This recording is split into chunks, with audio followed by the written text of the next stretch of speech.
Hello বন্ধুরা, কেমন আছো সবাই? আজ আমরা দেখব পাইরেটস অব দ্য ক্যারিবিয়ান সিনেমার পঞ্চম পর্ব, pirates of the Caribbean dead man tells no tales. আর এটাই হলো এই সিনেমার শেষ পর্ব। 2017 সালে মুক্তি পাওয়া এই অ্যাডভেঞ্চার অ্যাকশন সিনেমার IMDb রেটিং 6.5। তো আগের পর্বে আমরা দেখেছিলাম ডেভি জোন্স মারা যাওয়ার পর থেকে will Turner the flying Dutchman জাহাজের ক্যাপ্টেন হয়ে গেছে, আর তখন থেকে ও অভিশাপের কারণে সমুদ্রের মধ্যে আটকে গেছে। আর সেজন্য এখন প্রতি 10 বছরে একবার শুধুমাত্র একদিনের জন্য ও মাটিতে পা রাখতে পারে। এবার সিনেমার শুরুতে উইল টার্নারের ছেলে হেনরি টার্নারকে দেখানো হয়। হেনরি এখনো অনেকটা ছোট ছিল, কিন্তু ও সবসময় চেষ্টা করত কিভাবে ওর বাবাকে অভিশাপ থেকে মুক্তি দিয়ে নিজের কাছে ফিরিয়ে আনা যাবে। আর সেজন্যই ও ছোটবেলা থেকে সমুদ্র ইতিহাস সম্পর্কে সমস্ত রকম তথ্য জানার চেষ্টা করত। এবার দেখা যায় ছোট্ট হেনরি একদিন একা একা নিজের বাড়ির থেকে বেরিয়ে সমুদ্রের মধ্যে নিজের বাবার সঙ্গে দেখা করতে এসছে। আর ওখানে হেনরিকে দেখার পর ওর বাবা উইল ওকে বলে, তোমার এখানে আসা উচিত হয়নি, তুমি তাড়াতাড়ি বাড়ি ফিরে যাও। হেনরি বলে, আমি তোমাকে এখান থেকে বাঁচাতে এসছি, আমি চাই তুমিও আমার সঙ্গে ফিরে চলো। উইল বলে, এখন আর সেটা কোনোভাবেই সম্ভব না, আমি সারা জীবনের জন্য এই জাহাজের সঙ্গে অভিশপ্ত অবস্থায় আটকে গেছি, আর এখন আমার বাকি জীবনটা আমাকে এভাবেই কাটাতে হবে। হেনরি বলে, আমি সমুদ্র ইতিহাসের পুরাণ পড়েছি, সেখানে লেখা আছে এই সমুদ্রের মধ্যে কোনো একটা জায়গায় অনন্ত শক্তির একটা ত্রিশূল আছে, যেটার সাহায্যে এই সমুদ্রের সমস্ত অভিশাপকে ভেঙে ফেলা যাবে। তখন উইল বলে, এটা শুধুমাত্র একটা কাল্পনিক কাহিনী, আজ অবধি কেউই ওই ত্রিশূলটাকে চোখে দেখেনি, আর সেজন্য তুমি এসব চেষ্টা বন্ধ করে দিয়ে বাড়ি ফিরে যাও। হেনরি বলে, আমি কখনোই থেমে থাকবো না, যেভাবেই হোক আমি তোমাকে এখান থেকে ফিরিয়ে নিয়ে যাব, আর তার জন্য দরকার পড়লে আমি তোমার বন্ধু ক্যাপ্টেন জ্যাক স্প্যারোর সাহায্য নেব। এবার দেখা যায় এই ঘটনার 9 বছর হয়ে গেছে, আর হেনরি এখন আগের থেকে অনেক বড় হয়ে গেছে, আর এখনো অবধি ও নিজের বাবাকে বাঁচানোর জন্য সবসময় চেষ্টা করে যাচ্ছে, আর সেই একই সঙ্গে ও জ্যাককেও খুঁজে বেড়াচ্ছে। আর এই কাজের জন্য ও সবসময়ের জন্য কোনো না কোনো একটা জাহাজে কাজ করত, আর সমুদ্রের কাছে থাকার চেষ্টা করত।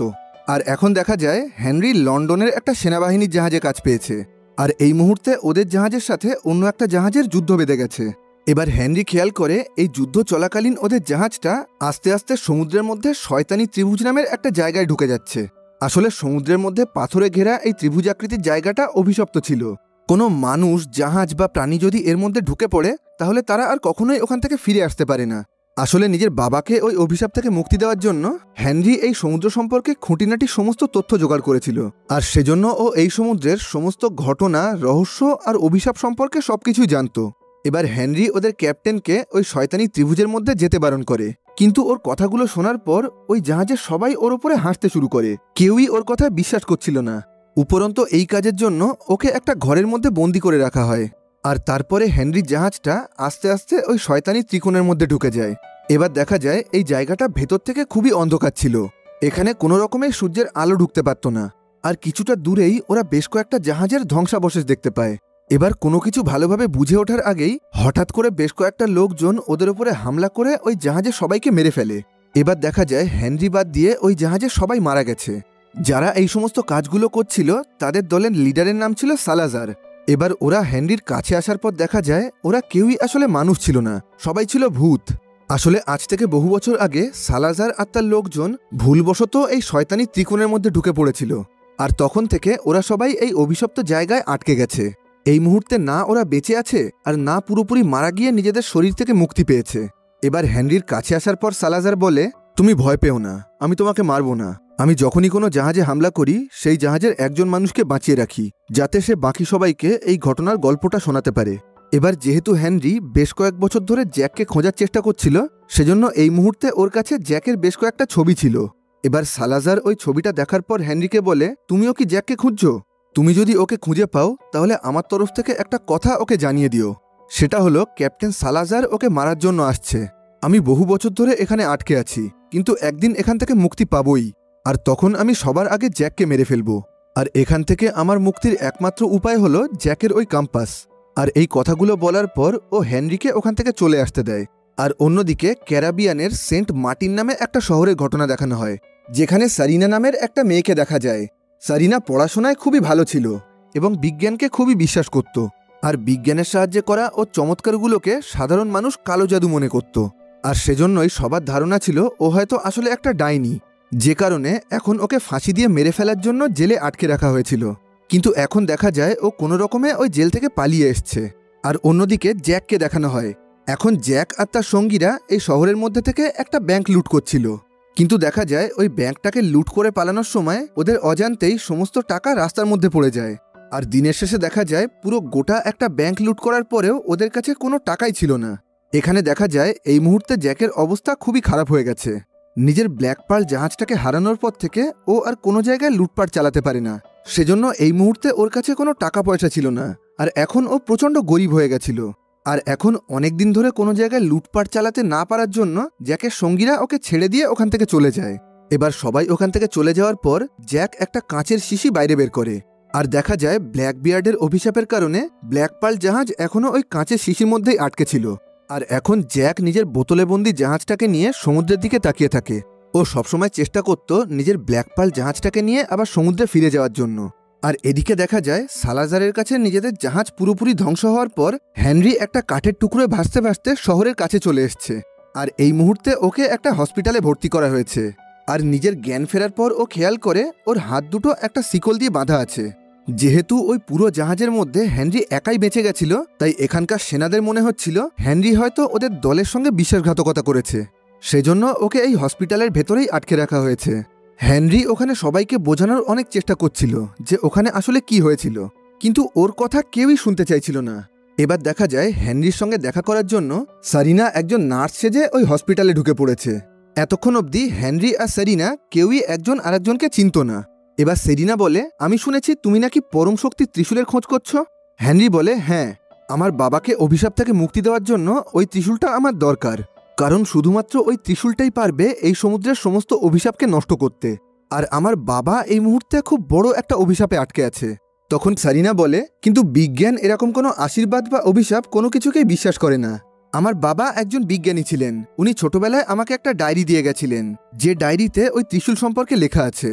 আর এখন আমার জীবনের লক্ষ্য হলো ওই ত্রিশূলটাকে খুঁজে বের করে আমার বাবার স্বপ্নটাকে পূরণ করা। তখন হেনরি বলে, কিন্তু আমি শুনেছি আজ অবধি কোনো পুরুষ মানুষ ওই ত্রিশূলের কাছে পৌঁছানোর মানচিত্রটাকে চোখে দেখেনি, আর কোনো পুরুষ মানুষ নাকি ওই মানচিত্রটাকে পড়তেও পারবে না। তখন কারিনা বলে, তাহলে তো ভালোই হলো, কারণ আমি একজন মহিলা। আর তারপর ও নিজের কাছে থাকা একটা ডায়েরি বের করে বলে, এটা হলো গ্যালিলিও গ্যালিলির ডায়েরি। উনি নিজের সারা জীবন ধরে ওই ত্রিশূলটাকে খোঁজার চেষ্টা করেছিলেন, আর সেজন্যই উনি দূরবীনের আবিষ্কার করেছিলেন। আর এই ডায়েরিতে লেখা আছে ওই ত্রিশূলের কাছে পৌঁছানোর ঠিকানাটা আকাশের তারা দেখে বোঝা যাবে। আর এই ডায়েরিটাই আমার বাবা ছোটবেলায় আমাকে দিয়েছিলেন। আর অল্প কিছুদিনের মধ্যেই গ্রহণ শুরু হবে, আর তখন আমি আকাশের তারা দেখে ওই ত্রিশূলের কাছে পৌঁছানোর ঠিকানাটা খুঁজে বের করতে পারবো। আর তুমি যদি ওই ত্রিশূলের কাছে পৌঁছাতে চাও তাহলে একটা জাহাজের ব্যবস্থা করো। আর এরপর ও হেনরির হাতকড়াটা খুলে ওকে ওখান থেকে পালিয়ে যেতে সাহায্য করে, কিন্তু নিজে ওখানকার সেনাবাহিনীর হাতে ধরা পড়ে যায়। আর অন্যদিকে জ্যাককে দেখানো হয়। জ্যাকের অবস্থা এখন খুবই খারাপ হয়ে গেছিল। ওর কাছে একটুও টাকা পয়সা ছিল না। আর এখন একটা দোকান থেকে খাবার কেনার জন্য ও বাধ্য হয়ে নিজের কম্পাসটা দোকানদারকে দিয়ে দেয়। এবার দেখা যায় জ্যাক নিজের কম্পাসটা দিয়ে দেওয়ার সঙ্গে সঙ্গেই ওই দোকানের চারিদিকে সবকিছু কাঁপতে শুরু করে দেয়, যেটা দেখে মনে হচ্ছিল ওখানে হয়তো ভূমিকম্প চলে এসছে। আর দেখা যায় সেই একই সঙ্গে শয়তানি ত্রিভুজের মধ্যে থেকে সালাজার আর তার সেনাবাহিনীরা একটা অভিশাপ থেকে মুক্ত হয়ে যায়। অভিশাপের কারণে অনেক বছর ধরে ওরা ওই গুহার মধ্যেই আটকে ছিল, আর কোনো রকমভাবেই ওরা সূর্যের আলোয় বেরোতে পারত না। কিন্তু এখন জ্যাক নিজের কম্পাসটা দিয়ে দেওয়ার সঙ্গে সঙ্গেই ওরা সবাই ওই অভিশাপ থেকে মুক্তি পেয়ে যায়। আর এইভাবেই আজ বহু বছর পর ওরা সবাই খোলা সমুদ্রে বেরোনোর সুযোগ পায়। আর ওখান থেকে বেরোনোর সঙ্গে সঙ্গেই ওরা সবাই নিজেদের সামনে থাকা জাহাজগুলোকে আস্তে আস্তে ধ্বংস করতে শুরু করে দেয়। আর এদিকে দেখা যায় ওই খাবারের দোকান থেকে বেরোনোর পর ওখানকার সেনাবাহিনীরা জ্যাককে ধরে জেলে বন্দি করে দিয়েছে। আর অন্যদিকে ক্যাপ্টেন বারবোসাকে দেখানো হয়।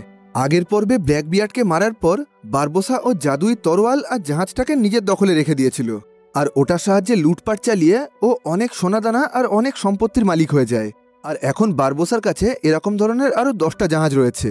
এবার দেখা যায় বারবোসা নিজের একটা জাহাজের মধ্যে খুবই রাজকীয়ভাবে জীবনযাপন করছে। তখন হঠাৎ করে ওর দুজন কর্মচারী এসে ওকে জানায় যে সমুদ্রের মধ্যে সালাজার এক এক করে ও সমস্ত জাহাজের ওপরে হামলা করে সেগুলোকে ধ্বংস করে ফেলছে। আর এখনো অবধি ও বারবোসা 3টে জাহাজকে পুরোপুরি ধ্বংস করে দিয়েছে। আর ও প্রত্যেকটা জাহাজে একজন করে মানুষকে বাঁচিয়ে রাখছে ওই ঘটনার গল্পটা বলার জন্য। এবার ওর কর্মচারী দুটো বলে, যদি এরকমভাবেই চলতে থাকে তাহলে খুব তাড়াতাড়ি আমাদের ব্যবসা বন্ধ হয়ে যাবে, আর আমরা হয়তো মারাও যাব। আর এই কথাগুলো শোনার পর বারবোসা ওখানে প্রচণ্ড ভয় পেয়ে যায়। এবার ওর সঙ্গে সঙ্গে সানশা নামের একটা জাদুকর্ণীর সঙ্গে দেখা করতে আসে, যে খুব ভালো ভবিষ্যৎবাণী করতে পারত। আর একসময় সানসা আর বারবোসা দুজন দুজনকে খুব ভালোভাবেই চিনত। এবার বারবোসা সানসাকে পুরো ঘটনাটা খুলে জানায়। তখন সানসা বলে ওরা তোমাকে না, জ্যাককে খুঁজছে। আর কিছুদিন পরে জ্যাক একটা মেয়ে আর একটা নৌকা নিয়ে সমুদ্রের মধ্যে পরম শক্তির ত্রিশূলের খোঁজে বেরিয়ে পড়বে, কারণ ওই ত্রিশূলটাই হলো জ্যাকের বেঁচে থাকার একমাত্র উপায়। কারণ এই মুহূর্তে সালাজার আর তার মৃত সেনাবাহিনীরা সমুদ্রের মধ্যে রাজত্ব করছে, কিন্তু অভিশাপের কারণে ওরা কেউই মাটিতে পা রাখতে পারবে না। তখন বারবোসা বলে তুমি শুধু আমাকে এটুকু জানাও, আমি নিজের সম্পত্তিগুলোকে বাঁচাবো কিভাবে। তখন সানসা বলে জ্যাকের ওই কম্পাসটা প্রত্যেক মানুষকে তার স্বপ্ন পূরণের জন্য সাহায্য করে, কিন্তু কেউ যদি ওই কম্পাসের সাথে বিশ্বাসঘাতকতা করে তাহলে ওই কম্পাসটা তাকে তার জীবনের সবচেয়ে ভয়ঙ্কর পরিস্থিতির সম্মুখীন করে। আর এই মুহূর্তে প্রত্যেক সামুদ্রিক ডাকাতের ভয়ের কারণ হলো সালাজার। আর এখন জ্যাক ওই ত্রিশূলটা পাওয়ার আগে তুমি যদি জ্যাককে সালাজারের কাছে ধরিয়ে দিতে পারো তাহলে তুমি আর তোমার সম্পত্তি দুটোই পুরোপুরি বেঁচে যাবে। আর এরপর দেখা যায় সানসা জাদুর সাহায্যে ওই কম্পাসটা বারবোসাকে দিয়ে দিচ্ছে। এবার দেখা যায় হেনরি এটা জানতে পেরেছে যে জ্যাককে এই মুহূর্তে জেলের মধ্যে আটকে রাখা হয়েছে, সেজন্য ও জেলের মধ্যে লুকিয়ে লুকিয়ে জ্যাকের সঙ্গে দেখা করতে আসে। আর ওখানে জ্যাককে নিজের পরিচয় দেওয়ার পর বলে আমি তোমাকে এই জেল থেকে পালাতে সাহায্য করব, কিন্তু তার বিনিময়ে ওই অনন্ত শক্তির ত্রিশূলটা খোঁজার জন্য তুমি আমাকে সাহায্য করবে, যেটার সাহায্যে আমি নিজের বাবাকে ওই অভিশাপ থেকে মুক্তি দিতে পারবো। আর এখানে জ্যাক ওর কথায় রাজি হয়ে যায়। এবার দেখা যায় কিছুদিন পরে জ্যাক, সেরিনা আর ওদের মতন আরও অনেক কয়েদিকে মেরে ফেলা হচ্ছে। আর এখানে দেখা যায় কয়েদিদেরকে শাস্তি দিয়ে মেরে ফেলা যেন একটা অনুষ্ঠানের মতন ব্যাপার ছিল। এখানে কয়েদিদের শাস্তি দেখার জন্য পুরো শহরের মানুষ এক জায়গায় হতো। আর এখানে দেখা যায় একসঙ্গে অনেকগুলো কয়েদিকে শাস্তি দিয়ে মেরে ফেলার জন্য 3 থেকে 4 ধরনের ব্যবস্থা করা হয়েছিল। এক জায়গায় কয়েদিদেরকে ফাঁসি দিয়ে মারা হচ্ছিল, তো অন্য জায়গায় গলা কেটে। এবার দেখা যায় জ্যাক আর সেরিনা দুজনকেই একসঙ্গে মারার জন্য বেছে নেওয়া হয়েছিল, কিন্তু সেই মুহূর্তে হেনরি গিবস আর জ্যাকের বাকি সমস্ত বন্ধুদেরকে নিয়ে ওখানে পৌঁছে যায়। আর সবার সাথে লড়াই করে ওরা সবাই মিলে জ্যাক আর সেরিনাকে ওখান থেকে বাঁচিয়ে আনে। আর ওখান থেকে পালিয়ে জ্যাক, সেরিনা আর বাকি সবাই মিলে একটা ছোট্ট জাহাজে করে ওই অনন্ত শক্তির ত্রিশূলটা খোঁজার জন্য বেরিয়ে পড়ে। আর অন্যদিকে দেখা যায় বারবোসা সালাজার আর তার মৃত সেনাবাহিনীর সঙ্গে একটা চুক্তি করতে এসছে। এখানে বারবোসা সালাজারকে বলে কাল সকালে সূর্যোদয়ের আগেই আমি জ্যাককে আপনার কাছে ধরিয়ে দেব, কিন্তু তার বিনিময়ে আপনি আমার সমস্ত সম্পত্তি আর সেনাবাহিনীকে ছেড়ে দেবেন। আর এখানে সালাজার ওর কথায় রাজি হয়ে যায়। আর এখন বারবোসার ওই কম্পাসের সাহায্যে ওরা সবাই জ্যাকের দিকে এগিয়ে আসতে শুরু করে। এবার বারবোসা সালাজারকে বলে আমি একসময় আপনার বীরত্বের কাহিনী শুনেছিলাম আপনি নাকি মানুষের রক্তে পুরো সমুদ্রটাকে লাল করে দিয়েছিলেন। তখন সালাজার বলে সাধারণ মানুষ না, আমি শুধু সামুদ্রিক ডাকাতদেরকেই মারতাম। বহু বছর ধরে এই পুরো সমুদ্রের মধ্যে সামুদ্রিক ডাকাতদের অত্যাচার চলত, যে কারণে আমার বাবা আর ঠাকুরদা দুজনেই মারা গেছিলেন। আর তখন আমি ঠিক করি সমস্ত সামুদ্রিক ডাকাতদেরকে মেরে ফেলবো। আর তারপর থেকে আমি সমস্ত ডাকাতদের সঙ্গে লড়াইতে লেগে পড়ি, আর আস্তে আস্তে সমস্ত ডাকাতদের জাহাজকে ধ্বংস করতে শুরু করে দেই। আর এরকমভাবে আমি বহু জাহাজকে হারিয়ে দেই। আর একদিন আমি সেই জাহাজটাকে হারিয়ে দেই যে জাহাজে জ্যাক কাজ করত। আর ওই জাহাজের ক্যাপ্টেন মারা যাওয়ার আগে উনি নিজের জাদুগরি কম্পাসটা জ্যাককে দিয়ে যান। এটা সেই কম্পাস ছিল যেটার সাহায্যে যে কোনো মানুষ তার পছন্দের জিনিসের কাছে পৌঁছাতে পারবে। এবার ওই কম্পাসের সাহায্যে জ্যাক সমুদ্রের মধ্যে ওই শয়তানি ত্রিভুজটাকে খুঁজে পায়। আর তারপর আমাদের সামনে থেকে নিজের জাহাজ নিয়ে খুব জোরে জোরে ওই শয়তানি ত্রিভুজের দিকে এগিয়ে যেতে শুরু করে। আর সেই একই সঙ্গে আমাদের খিল্লি উড়িয়ে আমাদেরকে নিয়ে মশকরা করতে থাকে, যেটা দেখে আমি প্রচণ্ড রেগে যাই। আর ওকে ধরার জন্য নিজের জাহাজ নিয়ে ওর পিছন পিছন যেতে শুরু করি। কিন্তু দেখা যায় ওই অভিশপ্ত জায়গার কাছে আসার পর জ্যাক শেষ মুহূর্তে নিজের জাহাজটাকে পুরোপুরি ঘুরিয়ে নেয়। আর আমরা কিছু বুঝে ওঠার আগেই নিজেদের জাহাজ নিয়ে ওই অভিশপ্ত ত্রিভুজের মধ্যে ঢুকে যাই। আর ওখানে ঢোকার পর দেখা যায় ওই পুরো জায়গাটা গরম ফুটন্ত লাভায় ভর্তি ছিল। আর ওখানে ঢোকার সঙ্গে সঙ্গেই আমাদের জাহাজ আর জাহাজের সমস্ত লোকজন জ্বলে পুড়ে ছারখার হয়ে যায়। আর ওই অবস্থায় না আমরা পুরোপুরি বেঁচেছিলাম আর না পুরোপুরি মারা গিয়ে নিজেদের শরীর থেকে মুক্তি পেয়েছিলাম। আমরা নিজেদের পুড়ে যাওয়া শরীর নিয়ে বাঁচা আর মরার মাঝখানে এক জায়গায় আটকেছিলাম। আর এই ঘটনার পর থেকে জ্যাককে সবাই ভালোবেসে ক্যাপ্টেন জ্যাক স্প্যারো নামে ডাকতে শুরু করে। আর এই গল্পটা শেষ করার সঙ্গে সঙ্গেই ওরা দূর থেকে জ্যাক আর তার সঙ্গীদের জাহাজটা দেখতে পায়। আর ওখানে জ্যাককে মারার জন্য এরা সবাই তাড়াতাড়ি করে ওদের জাহাজের দিকে এগোতে শুরু করে। আর এদিকে দেখা যায় জ্যাকের ওই ছোট্ট নৌকা নিয়ে সালাজারের সেনাবাহিনীর সঙ্গে কোনো রকমেই লড়াই করা সম্ভব ছিল না। সেজন্য জ্যাক, হেনরি আর সেরিনা নিজেদের জাহাজ ছেড়ে ছোট্ট একটা নৌকায় উঠে সামনের একটা দ্বীপের দিকে এগোতে শুরু করে। আর শেষ অবধি সালাজার আর তার সেনাবাহিনী জ্যাকের কাছে পৌঁছানোর আগেই জ্যাক, কারিনা আর হেনরি ওই দ্বীপের মধ্যে ঢুকে পড়ে। আর যেহেতু অভিশাপের কারণে সালাজার আর তার সেনাবাহিনী মাটিতে পা রাখতে পারবে না, তাই ওই মুহূর্তে জ্যাক ওদের হাত থেকে বেঁচে যায়। এবার দেখা যায় জ্যাককে ধরে আনার জন্য সালাজার বারবোসাকে ওই দ্বীপের মধ্যে পাঠিয়ে দিয়েছে, কিন্তু জ্যাকের কাছে আসার পর বারবোসা নিজের মতামত পুরোপুরি বদলে দেয়। এবার ও জ্যাককে বলে, আমি ওই পরম শক্তির ত্রিশূলটা চাই, ওটার সাহায্যে আমি সালাজার আর তার সেনাবাহিনীকে মেরে ফেলতে পারবো, আর সেই একই সঙ্গে এই পুরো সমুদ্রের রাজত্ব করতে পারবো। তখন জ্যাক বলে, কিন্তু আমাদের কাছে তো কোনো জাহাজ নেই, আমরা সালাজারের সেনাবাহিনীর সঙ্গে পেরে উঠব না। তখন বারবোসা বলে, আমাদের কাছে তো ব্ল্যাক পার্ল আছে। ব্ল্যাক বিয়ার্ডের যে জাদুই তরোয়ালের সাহায্যে ব্ল্যাক পার্লকে বোতলে বন্দি করা হয়েছিল, সেই তরোয়ালটা আমার কাছে আছে, আর এখন ওই জাদুই তরোয়ালের সাহায্যে আমি ব্ল্যাক পার্লকে আবার বোতল থেকে বের করতে পারবো। আর এবার বারবোসা ওই তরোয়ালের সাহায্যে বোতলটাকে ভেঙে ব্ল্যাক পার্ল জাহাজটাকে বাইরে বের করে আনে।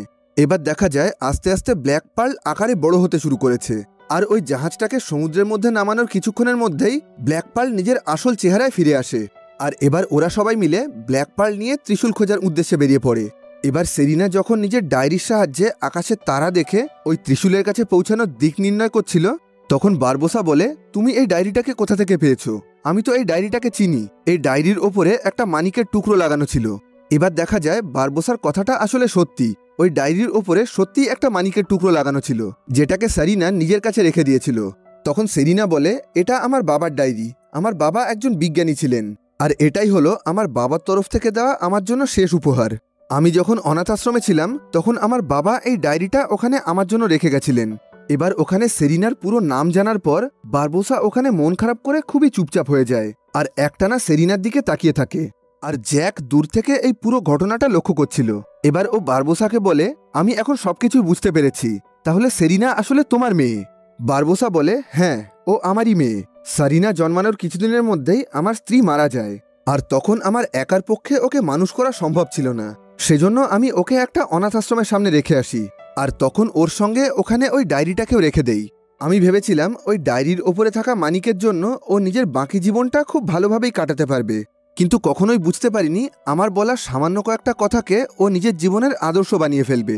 আর এখন আমি চাই না যে ও জানুক ওর বাবা একজন জলদস্যু, সেজন্য এখন থেকে এই পুরো ঘটনাটা শুধুমাত্র তোমার আর আমার মধ্যেই থাকবে। এবার দেখা যায় পিছন দিক থেকে সালাজার নিজের জাহাজ আর সেনাবাহিনী নিয়ে ব্ল্যাক পার্ল জাহাজের কাছে পৌঁছে গেছে, আর এখন এই দুটো দল আর জাহাজের মধ্যে খুবই ভয়ঙ্কর একটা যুদ্ধ বেঁধে যায়। আর বেশ কিছুক্ষণের মধ্যে এরা সবাই সেই দ্বীপটায় পৌঁছে যায় যেখানে পরম শক্তির ত্রিশূলটাকে রাখা ছিল। আর যেহেতু সালাজার আর তার সৈন্যরা মাটিতে পা রাখতে পারবে না, তাই ওই দ্বীপের মধ্যে ঢোকার আগেই ওরা হেনরিকে নিজেদের সঙ্গে নিয়ে ওখান থেকে পালিয়ে আসে। এবার দেখা যায় ওই পুরো দ্বীপটা দামি দামি মানিক, মুক্ত আর পাথরে ভর্তি ছিল, আর ওখানে সূর্যের আলো পড়ার পর সমস্ত পাথর আর মুক্তগুলো চকচক করছিল। আর ওখানে একসঙ্গে অতগুলো পাথর আর মুক্তকে চকচক করতে দেখে মনে হচ্ছিল আকাশের মধ্যে তারা জ্বলছে। একরকমভাবে ওই পুরো জায়গাটাকে দেখে রাতের আকাশের একটা প্রতিচ্ছবি মনে হচ্ছিল। তখন সেরিনা খেয়াল করে ওই পাথরগুলোর মধ্যে থেকে একটা জায়গা জ্বলছিল না, ওটা নিভে ছিল। এবার ও নিজের ডায়েরির ওই ছোট্ট পাথরের টুকরোটাকে ওখানে লাগিয়ে দেয়, আর সঙ্গে সঙ্গে সূর্যের আলো পড়ে ওই পাথরের টুকরোটাও জ্বলে ওঠে। এখানে দেখা যায় ওই বড় পাথরের একটা ছোট্ট অংশই সেরিনার ডায়েরিতে লাগানো ছিল। এবার দেখা যায় ওই পাথরটা জ্বলে ওঠার সঙ্গে সঙ্গেই পুরো সমুদ্রের জল মাঝখান থেকে দুভাগ হয়ে যাচ্ছে, আর এখন জ্যাক আর সেরিনা সমুদ্রের মাঝখানের ওই শুকনো জায়গাটায় নেমে ত্রিশূলটাকে খুঁজতে শুরু করে। আর এদিকে দেখা যায় যেহেতু সালাজার আর তার সৈন্যরা অভিশাপের কারণে মাটিতে পা রাখতে পারবে না, তাই সালাজার ঠিক করে যেহেতু একটু আগে ওরা হেনরিকে নিজেদের সঙ্গে ধরে এনেছিল, তাই এখন ও হেনরির শরীরে ঢুকে জ্যাককে ওখানে আটকাতে যাবে। আর এরপর সালাজার নিজের আত্মা নিয়ে পুরোপুরি হেনরির শরীরে ঢুকে যায়, আর তারপর ও জ্যাককে মারার জন্য চলে আসে। এবার দেখা যায় বেশ কিছুক্ষণ ধরে জ্যাকের সাথে মারামারি করার পর সালাজার ওই ত্রিশূলটা নিজের হাতে পেয়ে গেছে, আর ওই ত্রিশূলটাকে হাতে পাওয়ার পর ও হেনরির শরীর থেকে বাইরে বেরিয়ে আসে, আর তারপর ওই ত্রিশূল দিয়ে জ্যাককে মারতে শুরু করে। আর এদিকে দেখা যায় নিজের শরীরে ফিরে আসার কিছুক্ষণ পর আস্তে আস্তে হেনরির জ্ঞান ফিরে এসছে। তখন সেরিনা ওকে বলে, আমার ওই ডায়েরিতে লেখা ছিল এই সমুদ্রের পুরো শক্তি বিভাজনে বিমুক্ত হবে, তার মানে আমরা যদি এখন ওই তরোয়ালটাকে ভেঙে দেই তাহলে এই সমুদ্রের সমস্ত অভিশাপ নষ্ট হয়ে যাবে। আর এরপর হেনরি একটা তরোয়াল দিয়ে আঘাত করে ওই ত্রিশূলটাকে পুরোপুরি ভেঙে ফেলে, আর তখন দেখা যায় মুহূর্তের মধ্যে ওই পুরো সমুদ্রটা একদম শান্ত হয়ে গেল। এবার দেখা যায় সালাজার আর তার সেনাবাহিনীরা আবার নিজেদের আসল শরীর নিয়ে বেঁচে উঠছে। এবার দেখা যায় মাঝখান থেকে দুই ভাগ হয়ে যাওয়া ওই সমুদ্রটা আস্তে আস্তে আবার জুড়ে যেতে শুরু করেছে, আর ওপর থেকে বারবোসা ব্ল্যাক পার্ল জাহাজ নিয়ে এদেরকে বাঁচাতে চলে এসছে। আর ও সমুদ্রের ওপর থেকে জ্যাক, সেরিনা আর হেনরির জন্য ব্ল্যাক পার্ল জাহাজের নোঙরটা নিচে নামিয়ে দেয়, যাতে ওরা সবাই ওই নোঙরটা ধরে আবার জাহাজে উঠে আসতে পারে। এবার দেখা যায় এদের তিনজনের সঙ্গে সালাজারও ওই নোঙরটা ধরে ওপরে উঠে আসতে শুরু করেছে। আর দেখা যায় আস্তে আস্তে কিছুক্ষণের মধ্যেই ও সেরিনাকে ধরে ফেলছিল। তখন বারবোসা এটা দেখতে পেয়ে সেরিনাকে বাঁচানোর জন্য ওপর থেকে নিচে লাফ মারে। আর নিচে যাওয়ার সময় ও সালাজারকেও নিজের সঙ্গে টেনে নিয়ে যায়। আসলে এখন নিজের মেয়ে সেরিনাকে বাঁচানোর জন্য বারবোসা হাসি মুখে নিজের জীবন দিয়ে দিয়েছিল। বারবোসা মারা যাওয়ার আগেও সেরিনা এটা বুঝতে পারেনি যে ওই সেরিনার আসল বাবা ছিল। কিন্তু নিজের জীবনের শেষ মুহূর্তেও বারবোসা বাবা হিসাবে শেষবারের মতন সেরিনাকে রক্ষা করে যায়। আর এখন বারবোসা এইভাবে মারা যাওয়ার জন্য ওদের প্রত্যেকেরই খুবই মন খারাপ হয়ে যায়। এবার দেখা যায় হেনরি সমুদ্রের ধারে নিজের বাবার জন্য অপেক্ষা করছে। আর কিছুক্ষণ পর ও দেখতে পায় দূর থেকে ওর বাবা উইল টানার ওর দিকে এগিয়ে আসছে। আর এখন নিজের বাবা অভিশাপ থেকে পুরোপুরি মুক্তি পেয়ে গেছে দেখার পর হেনরি খুবই খুশি হয়। আর এখন থেকে উইল আর 5টা সাধারণ মানুষের মতন নিজের জীবনটাকে নিজের পরিবারের সঙ্গে ভালোভাবেই কাটাতে পারবে। আর এদিকে দেখা যায় জ্যাক নিজের ব্ল্যাক পার্ল জাহাজ আর কম্পাসটাকে আবার ফিরে পেয়েছে। আর এখন ওটাকে নিয়ে আবার ও গভীর সমুদ্রের উদ্দেশ্যে বেরিয়ে পড়ে। আর এখানেই পাইরেটস অব দ্য ক্যারিবিয়ান সিনেমার এই পর্বের গল্পটা শেষ হয়। তো আজকের মতন এই ভিডিওটাকে এখানেই শেষ করলাম। ভিডিওটা তোমাদের কেমন লাগলো কমেন্ট বক্সে জানিও। আবার দেখা হবে পরবর্তী ভিডিওতে।